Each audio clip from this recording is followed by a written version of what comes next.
celom projektu je okrem iného tých cieľov je veľa, ale tým hlavným je dať deťom chuť spievať. Chceme, aby deti nielen mali vrazené sluchatka v ušiach a počúvali to, čo im komerčné rádia ponúkajú, ale chceme, aby sa zapojili kreatívne a aktívne do nového umeleckého projektu, ktorým teda je Legenda o rytieroch zo Sitna. Na hudbu, ktorú píše Oskar Róža, sme vytvorili príbeh, ktorý bude v režii Jakuba Lvotu, ktorý teda vyvrcholí 21. júna veľkým predstavením sa 750 detí, veľký orchester a skupina hercov spoja na jednom pódiu a predvedú celý deň. Takže je to doplnkový projekt hudobnej výchovy, znamená, že nenahrádza to učebnice hudobnej výchovy, je to doplnok. Deti sa normálne učia podľa osnov, ale k tomu teda učitelia podľa uváženia zaraďujú aj tieto piesne.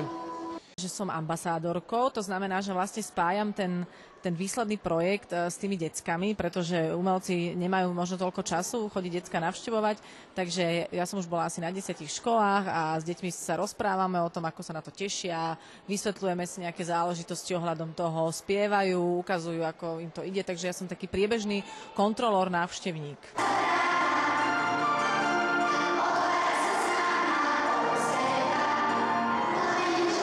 Ja si pamätám z detstva, keď som počul nejakú hudbu, že sa ma veľmi silno dotkla, emotívne. To znamená, že ja sa snažím písať tak s tým vedomím, aby tá hudba obsahovala nejaké emócie, aby to nebolo len nejaký spytvorený jazyk dospelých, ktorí majú pocit, že vedia, že rozumejú detskému svetu, čo je bohužiaľ, obávam sa, že 80% detskej hudby, ktorá sa k tým deťom dostáva, to je proste presne to isté, ako keď matka sa so svojím deckom baví celý život takto a potom to decko nie je pripravené na reálne emócie, reálny život, reálny svet. To znamená, že ja sa snažím im dávať niečo, čo je miestami možno aj závažnejšie alebo hlbšie emotívne, než ich svet, ktorý oni prežívajú.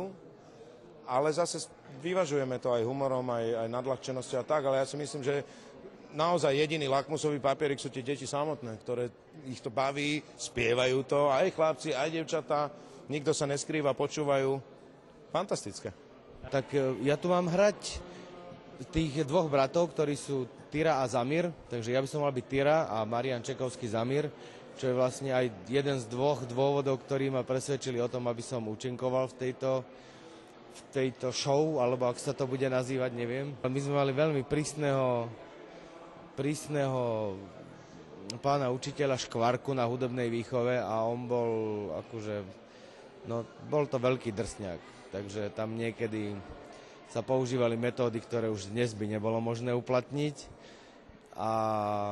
ale k hudbe a k takýmto veciam, tak to som mal skôr vzťah cez rodičov, pretože obidvaja rodičia sú vlastne z Helpy, Horehron a tam sa spieva od malička až od kolísky až po hrob.